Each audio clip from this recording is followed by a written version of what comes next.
नमस्कार। राष्ट्रीय कदम समाचार सेवा में आप सबका स्वागत है। जैसे कि पूरी दुनिया में कोरोना महामारी फैली हुई है, इसी विषय पर हमारे साथ जुड़े हुए हैं समाज सेवी विक्रांत शर्मा जी।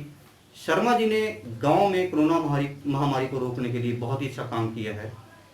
तो इनसे जानेंगे हल्के में क्या कुछ ये आगे जनता को जागरूक करने के लिए रणनीति अपना रहे हैं और इस महामारी को लेकर हल्के की जनता को, प्रदेश की जनता को राष्ट्रीय कदम न्यूज़ के माध्यम से क्या कुछ ये कहना चाहते हैं। शर्मा जी, आपका स्वागत है। अगर बात की जाए आपके गांव की, आपने गांव में कोरोना महामारी को लेकर बहुत ही अच्छा काम किया है। आपकी पोस्ट हम देखते रहते हैं सोशल साइट्स पे। दिन रात आपने एक कर दिया है ग्राम पंचायत फतेहगढ़ के लिए, और इस अभियान का अब असर दिखना शुरू हो गया है। आपका गांव लगभग पूरी तरह से सुरक्षित हमें नजर आ रहा है। तो इस मुलाकात के मौके पर आप हल्का वासियों के लिए आप क्या बोलना चाहेंगे, और जो सरकार ने जो ढील देने का एक तरह से कदम उठाया है लॉकडाउन में, इस पे आप क्या बोलना चाहेंगे? देखो, ऐसा है कि 24 मार्च से लॉकडाउन शुरू हुआ था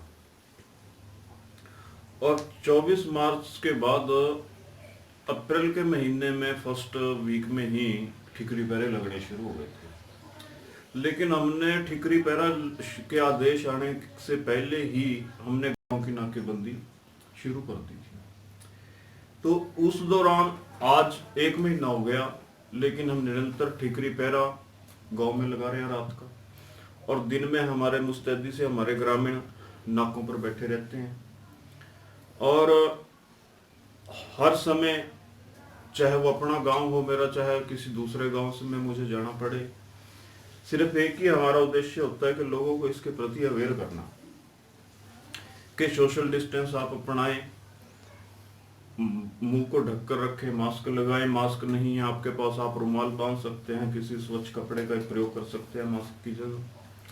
तो यही अवेयरनेस हमारा अभिप्राय है, लोगों को ज्यादा से ज्यादा इसके बारे में जागरूक किया जाए जी, ताकि हम एक स्वस्थ देश और स्वस्थ समाज की कल्पना कर सके। और दूसरी बात आपने कही कि सरकार इसमें ढील देने जा रही है, जो उसमें हमारा ऐसा है कि ढील का जो कारण है, अगर इसमें जरा सी भी ढील देगी लॉकडाउन में तो हमारे लिए घातक सिद्ध हो सकती है।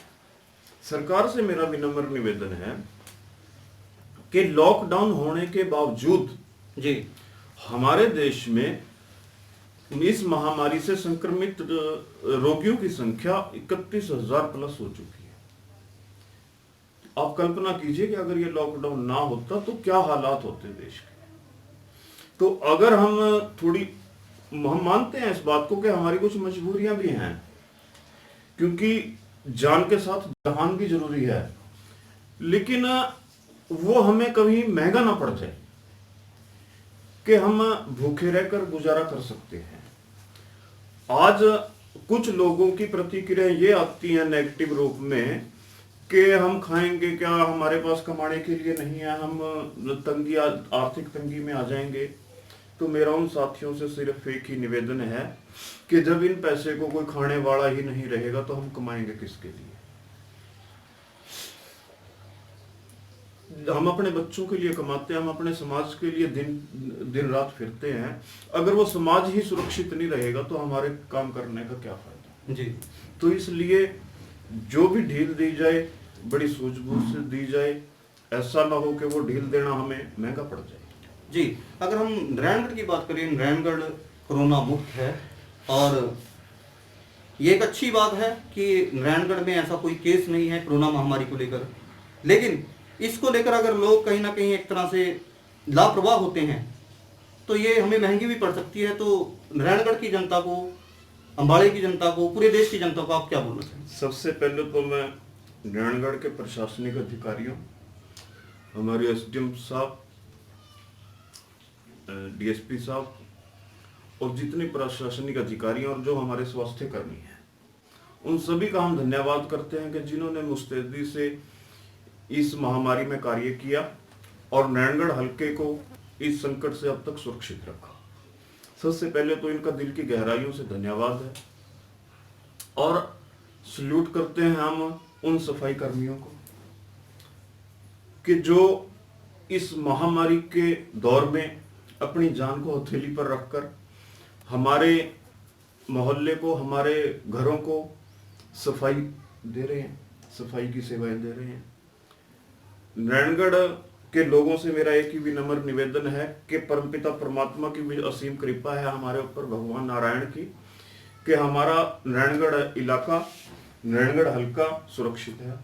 और इसी सुरक्षा चक्कर को हमने बनाए रखना है सावधानी बरत के, क्योंकि अगर हम इस चीज को लेकर लापरवाह हो गए कि हाँ हमारे इलाके में ये चीज नहीं है, तो हमारे लिए वो सोच जो है घातक सिद्ध होगी। जी, तो नारायणगढ़ की जनता से आपने अपील की, अगर हम बात करें अब दुनिया की बात करें, दुनिया इस वक्त कोरोना महामारी से जूझ रही है। America, Britain, France, Italy, Spain, जितनी भी लगभग 200 के लगभग ऐसी कंट्रियां हैं जो कोरोना महामारी के संकट से जूझ रही हैं। और अगर हम आंकड़े उठाकर देखते हैं, सिर्फ अगर हम अमेरिका, इटली, स्पेन, फ्रांस के आंकड़े उठाकर देखें तो वहां का जो माहौल है बहुत ही भयंकर है इस महामारी को लेकर। सिर्फ अमेरिका में 10 लाख से ज्यादा केस आ चुके हैं और हजारों की तादाद में लोगों की मौत हो चुकी है। हिंदुस्तान कोरोना महामारी को लेकर बहुत ही अच्छी तरह से लड़ रहा है और इसमें हम कामयाब भी हो रहे हैं। लेकिन जहां से इस वायरस की उपज हुई, चीन के वुहान शहर से इसकी उपज हुई, और अब ऐसी खबरें निकलकर सामने आने लगी हैं कि ये जो वायरस है मानव निर्मित है। तो चाइना ने जो एक तरह से पूरी दुनिया में नरसंहार करने का काम किया है, चाइना के प्रति आपकी सोच क्या है, क्या बोलना चाहेंगे आज आप? चाइना के प्रति पहले तो मैं पूरे विश्व का अगर आंकलन करूं तो हमें अपने ऊपर गर्व होना चाहिए हर हिंदुस्तान को कि आज इस महामारी के संकट में पूरा विश्व भारत वर्ष की कारगुजारी को लेकर इस महामारी के प्रति एक आदर्श के रूप में देख रहा है। पूरे विश्व ने हमारे माननीय प्रधानमंत्री की कारगुजारी की सराहना की है। और रही बात चीन की, कि सभी देशों में इस चीज के प्रति रोष है कि इसमें अहम रोल है, ये तो कोई दिक्कत नहीं। मैंने पहले भी कह चुका हूं, जब राष्ट्रीय पटल पर इसकी इतनी विशेष चर्चा नहीं हुई थी, मैंने तब भी ये बात कही थी चीन के प्रति। तो आज भी हमारा एक ही संदेश है कि हमारे देश के केंद्र सरकार से भी हमारा यही निवेदन है कि चीन के प्रति आने वाले समय में इन द फ्यूचर कोई भी नरमी ना अपनाई जाए, उनके प्रति सख्त से सख्त रवैया अख्तियार किया जाए, क्योंकि पूरे विश्व को मौत के आगोश में धकेलने का कार्य, जो घृणित कार्य जो किया है, इसका जिम्मेवार चीन है। जी, तो आपको क्या लगता है, जैसे इस महामारी के दौर से बाहर आती है दुनिया, तो चीन को इसके गंभीर परिणाम भुगतने पड़ सकते हैं? गंभीर परिणाम अवश्य भुगतने पड़ेंगे, क्योंकि इसके अभी से संकेत मिलने शुरू हो गए हैं। चाहे वो आप यूएसए में डोनाल्ड ट्रंप की स्टेटमेंट देखें, फ्रांस के देशों से प्रतिक्रिया जो आ रही है वो देखें, ब्रिटेन से जो प्रतिक्रिया आ रही है आप उसको वो करें, रीड करें, तो प्रतिक्रिया साफ संकेत है कि इस महामारी से जूझने के बाद चीन के ऊपर कार्रवाई अवश्य होगी। क्या मंशा रही चाइना की इस महामारी को लेकर? किस मंशा से चाइना ने इस महामारी को दुनिया में देखो, ऐसा है, चीन का केवल और केवल एक ही मकसद था कि उसकी महत्वाकांक्षाएं बहुत ज्यादा हैं, महत्वाकांक्षी देश है एक चीन, और उसका एक ही मकसद था कि अपने आप को पूरे वर्ल्ड में एक इकोनॉमिक पावर के रूप में स्थापित करना, ये उसका सपना था। लेकिन जिस हिसाब से अमेरिका की गवर्नमेंट ने कार्य किया, विकसित देशों ने कार्य किया, और हमारे देश की सरकार ने, केंद्र सरकार ने डिसीजन लिया, तो उसके सपने को चूर चूर करने का कार्य किया है। एफडीए के नियमों में बदलाव, चीन अपना सपना साकार नहीं कर सकता अब। जी, तो ये आपने चाइना को लेकर अपनी प्रतिक्रिया दी और हल्के की देश की जनता को आपने एक तरह से अपील की है कि आप नियमों की पालना करें, इसको लेकर लापरवाह ना हो। अगर हम आपकी बात करें, आपने गांव के लिए बहुत ही अच्छा काम किया, हमने देखा है। तो आज अगर हम बात करें नारायणगढ़ की, नारायणगढ़ में आप एक चर्चित नाम हो, जब भी आप कोई मुद्दा लेके आते हो, समाज हित का, राष्ट्र हित की बात आप करते हो। तो नारायणगढ़ की जनता के लिए आपकी क्या आगे विचारधारा है, क्या रणनीति है इस महामारी को लेकर? आप कैसे आगे जागरूक करेंगे लोगों को?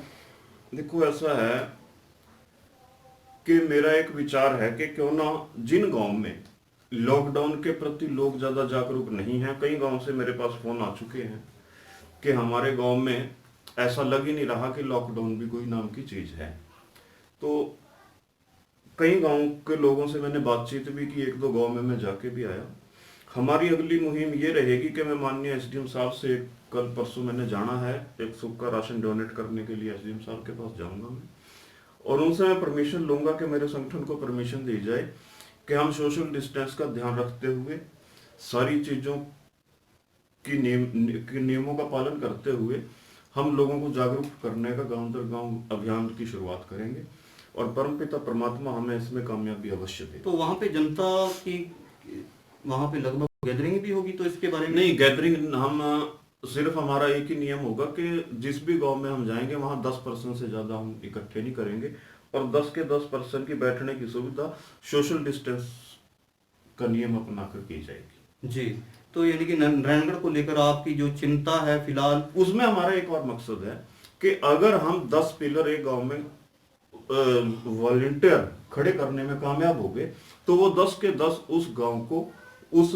महामारी के प्रति अवेयर कर सकते हैं। लेकिन हमें जरूरत है वॉलंटियर खड़ा करने की, उन्हें जागृति करके उन लोगों को अवेयर करके तैयार करने की। वो 10 आगे 100 को सचेत जरूर कर सकते हैं। यानी कि एक अभियान आप शुरू करना चाहते हैं जिसमें चाहे वो युवा हों, बुजुर्ग हों, महिलाएं हों, कि उनको एक तरह से एक ऐसा मैसेज हर गांव में पहुंचे कि लोग कोरोना महामारी की जो एक तरह से भयानक महामारी है इसको लेकर जागरूक हों और सभी नियमों की पालना कीजिए, लोग बाहर इकट्ठे ना हों। हाँ, यही हमारा अभिप्राय है। जी, धन्यवाद शर्मा जी, आपने समय दिया, और हम भी ये उम्मीद करते हैं कि आप जो अभियान शुरू करने जा रहे हैं वो आपका कामयाब हो और जल्द ही हिंदुस्तान इस कोरोना महामारी से बाहर निकले। और कुछ लोगों के हमारे पास फोन आ रहे हैं कि लॉकडाउन के दौरान हम घरों में बैठे हैं, हम क्या करें, क्योंकि ये समस्या आज पूरे देश की है, पूरी दुनिया लॉकडाउन में है। तो हम आपसे ये कहना चाहेंगे, आपने दूरदर्शन पर रामायण सीरियल का आनंद उठाया, भारत का इतिहास, भारत की सभ्यता, भारत के संस्कार रामानंद सागर के इस धार्मिक धारावाहिक में आपने देखने को मिले, और बहुत ही अच्छे तरीके से रामानंद सागर जी ने रामायण सीरियल का विस्तार किया। ये भगवान श्री राम के जीवन से जुड़ी हुई जो कथा है, इससे हमें जिंदगी जीने की प्रेरणा मिलती है, यही हमारी जीवन का प्रेरणा स्रोत है। और जल्द ही दूरदर्शन पर रामानंद सागर द्वारा निर्मित श्री कृष्णा का पुनः प्रसारण होने जा रहा है, तो आप इसको देखें, अपने जीवन में ढालने की कोशिश करें और बुराई से दूर रहें, कोरोना महामारी से दूर रहें, नियमों की पालना करें। और जल्द ही हम आपको ये विश्वास दिलाते हैं, जिस तरह से भारत की जनता ने इस लॉकडाउन के दौरान संयम दिखाया है, भारत इस महामारी से जीतकर आगे बढ़ेगा।